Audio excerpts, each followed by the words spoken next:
Tim फरिस की यह किताब द 4 आवर बॉडी। अध्याय 1 परिचय। टीवी पर आज ऐसे कई प्रोडक्ट दिखाए जाते हैं जो आपको एक बेहतर सेहत देने का वादा करते हैं। इंटरनेट भी इस तरह के केमिकल्स से भरा पड़ा है। साथ ही बहुत से लोग आपको अलग अलग चीजें खाकर सेहत सुधारने के तरीके बताते होंगे। ऐसे में आपको किसकी बात सुननी चाहिए?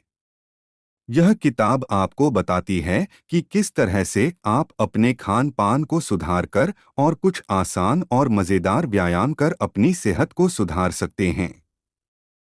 और किस तरह से दुनिया के महान एथलीट्स ने रिकॉर्ड बनाए और इसका राज क्या है। इस किताब की मदद से आप एक सेहतमंद शरीर पाने के ख्वाब को पूरा कर सकते हैं। आप जानेंगे कि किस तरह की चीजें खाकर आप अपना वजन कम कर सकते हैं, कैसे आप अच्छी नींद पा सकते हैं, किस तरह आप अपने भागने, कूदने और तैरने की क्षमता बढ़ा सकते हैं। अध्याय 2। एक सही शरीर पाने के सफर की शुरुआत कीजिए। किसी भी काम को बेहतर तरीके से करने के लिए हमें खुद को उस काम के लिए समर्पित करना होगा। लेखक ने कुछ ऐसा ही किया। 10 साल तक वे अलग अलग एथलीट और साइंटिस्ट से मिलते रहे और यह जानने की कोशिश करते रहे कि क्या करने से एक व्यक्ति अच्छी सेहत पा सकता है। लेखक ने पाया कि किसी काम को करने के लिए हमें सिर्फ उतनी ही मेहनत करनी चाहिए जितने से हमें नतीजे मिल जाएं। इस कॉन्सेप्ट को मिनिमम इफेक्टिव डोज कहा जाता है, जिसे आर्थर जोन्स ने बनाया था। उनके हिसाब से ज्यादा काम करने से नतीजों पर बुरा असर पड़ता है। आर्थर जोन्स के इस कॉन्सेप्ट को ब्रायन मैकेंजी नाम के एक एथलीट ने अपनाया। इससे पहले वो हफ्ते में 24 से 30 घंटे ट्रेनिंग किया करता था, जिससे उस पर और उसके रिश्तों पर दबाव पड़ रहा था। लेकिन इस तरीके को अपनाने के बाद वे सिर्फ 6 से 7 घंटे ट्रेनिंग करने लगे। इसका नतीजा यह हुआ कि वे एंजेलिस क्रेस्ट 100 मील रेस में चौथे स्थान पर आए। मिनिमम इफेक्टिव डोज को अपनाने से पहले आपको उस पल से गुजरना होगा जब आपको लगे कि अब आपको अपनी हालत सुधारने के लिए कुछ करना चाहिए। ब्रायन को लगा कि अगर वो इस तरह से ट्रेनिंग करता रहेगा तो उसके रिश्ते टूट जाएंगे और साथ ही वो बीमार भी पड़ जाएंगे। उन्हें लगा कि अब उन्हें अपनी मौजूदा हालत सुधारने के लिए कुछ करना चाहिए। चैड फावलर लेखक के दोस्त हैं और इन्फोइथर कंपनी के सीटीओ हैं। वे बहुत मोटे थे।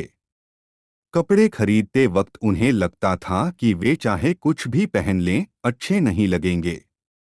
यही वो पल था जब उन्हें लगा कि अब उन्हें कुछ करना चाहिए।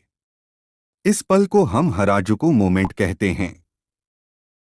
इसके बाद उन्होंने अपने खाने पीने पर ध्यान दिया और कार्डियो ट्रेनिंग की, जिससे एक साल में उन्होंने 32 किलो वजन कम किया। अध्याय 3। स्लो कार्ब डाइट और प्रोटीन युक्त नाश्ते के साथ अपना वजन कम कीजिए। आइए देखें कि स्लो कार्ब डाइट क्या होता है और इस डाइट को अपनाते वक्त आपको किन नियमों को मानना होगा। सबसे पहले आप वाइट कार्बोहाइड्रेट्स लेना बंद कर दीजिए। यह ब्रेड, चावल, आलू, पास्ता, टोर्टिल्ला और अनाज में पाया जाता है। इसके बाद आप जो खाना खा रहे हैं वही रोज खाते रहिए। आपको इन 3 कैटेगरी के भोजन खाने होंगे। मेन प्रोटीन अंडे, मांस, chicken. Legumes black beans, red beans, soya beans, borlotti beans और लेंटिल्स। सब्जियां ब्राकली, गोभी, पालक, एस्पैरेगस, मटर, ग्रीन बीन्स। इस तरह का खाना खाने से आपका वजन नहीं बढ़ेगा।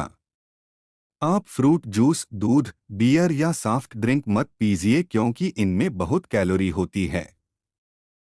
इनकी जगह पर आप पानी पीजिए या फिर बिना चीनी की चाय या कॉफी पीजिए। अगर आप चाहें तो 1 या 2 ग्लास रेड वाइन भी पी सकते हैं। फलों में फ्रक्टोज पाया जाता है, जो कि एक तरह का शुगर है, इसलिए इन्हें मत खाइए। हालांकि आप टमाटर या एवोकेडो खा सकते हैं। हफ्ते में एक बार आप वो खा लीजिए जो आप खाना चाहते हैं। आप बर्गर, पिज्ज़ा या कुछ भी खा सकते हैं। इससे आपका मेटाबॉलिज्म बढ़ जाएगा जिससे फैट कम हो जाता है। आप कभी अपने सुबह का नाश्ता करना मत भूलिए। सुबह कम से कम 20 ग्राम प्रोटीन लीजिए। इससे कार्ब खाने की तलब कम हो जाती है। अगर आप नाश्ता नहीं करेंगे तो शाम को आपको भूख लगेगी और अनजाने में आप ज्यादा खाना खाएंगे। अध्याय 4। रशियन केटलबेल स्विंग और ओकैम्स प्रोटोकॉल मेथड का सहारा लेकर आप एक बेहतर सेहत पा सकते हैं। शियन केटलबेल स्विंग एक मजेदार एक्सरसाइज है जिसकी मदद से आप अपना वजन कम कर सकते हैं। आइए देखें इसे कैसे करते हैं। सबसे पहले आप केटलबेल को अपने पैरों के बीच में रख लीजिए। इसके बाद आप नीचे झुकिए ताकि वो केटलबेल जमीन को छू दे और फिर तुरंत ऊपर उठ जाइए। इसी तरह से आप इसे 15 बार कीजिए। इस बीच आप अपना सिर सामने की रखिए और यह कोशिश कीजिए कि केटलबेल जमीन पर हमेशा उसी जगह को छुए जहां उसने पहली बार छुआ था। आप उस केटलबेल को जमीन से छुआने के बजाय आगे पीछे कर कर एक पेंडुलम की तरह घुमाने की कोशिश कीजिए। केटलबेल को कुछ इस तरह से घुमाइए कि वो आपके पैर के पीछे से होकर आपकी कमर पर जाकर लगे। इस तरह से रोज 15 या 20 मिनट एक्सरसाइज कर आप अपना वजन काफी हद तक कम कर सकते हैं। बहुत से लोग शरीर बनाना चाहते हैं, ना कि वजन कम करना। उनके लिए हमारे ओकम्स प्रोटोकॉल मेथड है। यह तरीका नील स्ट्राउस के द्वारा अपनाया गया था, जो कि लेखक के दोस्त और द गेम के बेस्ट सेलिंग लेखक हैं। इस प्रोटोकॉल में बहुत से वेट लिफ्टिंग एक्सरसाइज होते हैं जिसमें आप बैठकर उठने वाली कसरत करते हुए एक डंबल उठाते हैं। ऐसा करते वक्त अपने पैरों को एक दूसरे से कुछ दूरी पर रख लीजिए और उन्हें कुछ इस तरह से बैठिए कि आपके पैर जमीन से पैरेलल हो जाएं। इस तरीके को आजमाकर नील ने 1 महीने में 4.5 किलो वजन बढ़ाया। अध्याय 5। अच्छी नींद पाने के लिए ठंडे पानी से नहाइए।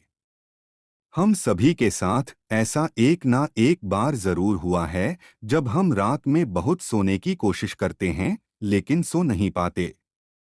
हम करवटें बदलते रहते हैं, 1 से 100 तक गिनती भी गिनते हैं, गाने सुनते हैं, लेकिन फिर भी हमें नींद नहीं आती। अपने यूनिवर्सिटी के दिनों में लेखक ने यह बात जानी कि ठंड और नींद का बहुत अच्छा रिश्ता होता है। अगर आप सोने से पहले ठंडे पानी से नहा लीजिए तो आपको अच्छी नींद आ सकती है। इसके अलावा आप आरईएम यानी रैपिड आई मूवमेंट तकनीक का इस्तेमाल करके भी अच्छी नींद हासिल कर सकते हैं। इन तरीके में हम लगातार 8 घंटे ना सोकर 2-2 घंटे के इंटरवल में सोते हैं। आरईएम को आप एवरीमैन के मेथड की मदद से कर सकते हैं। इसमें आप 4.5 घंटे लगातार सोते हैं और फिर 20 मिनट के लिए दिन में 2 बार सोते हैं। इन तरह से आप एक दिन में सिर्फ 5.2 घंटे सोकर भी अपनी नींद पूरी कर सकते हैं। या फिर आप यूबरमैन मेथड का सहारा ले लीजिए।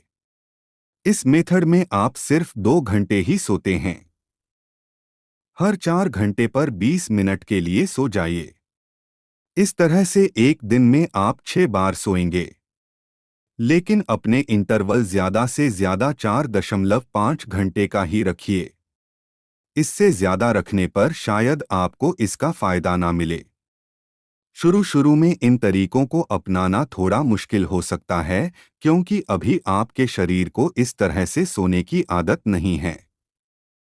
लेकिन बाद में आपको इसकी आदत पड़ जाएगी और आप कम घंटे सोकर वही आराम शरीर को दे पाएंगे। अध्याय 6। आप अपने भागने की स्पीड को पोज मेथड की मदद से सुधार सकते हैं। बहुत से लोग फुटबॉलर बनना चाहते हैं। जब फुटबॉलर्स को चुनने के लिए उनका फिजिकल एग्जाम लिया जाता है तो कुछ लोग दौड़ में सिर्फ 1 इंच पीछे रह जाने की वजह से हार जाते हैं। आइए देखें कि तरह से आप अपने भागने की क्षमता को बढ़ा सकते हैं। इस मेथड का नाम पोज मेथड है। इसे निकोलस रोमन ने बनाया था। उन्होंने बताया कि दौड़ते वक्त आप थोड़ा सा आगे झुकिए। इनसे आप ग्रेविटी की मदद ले सकते हैं और अपने भागने की स्पीड बढ़ा सकते हैं। अपने घुटनों को हर वक्त हल्का सा मोड़े रखिए। अपने पैर पर जोर देने के बजाय अपने पीछे के हिस्से पर जोर दीजिए।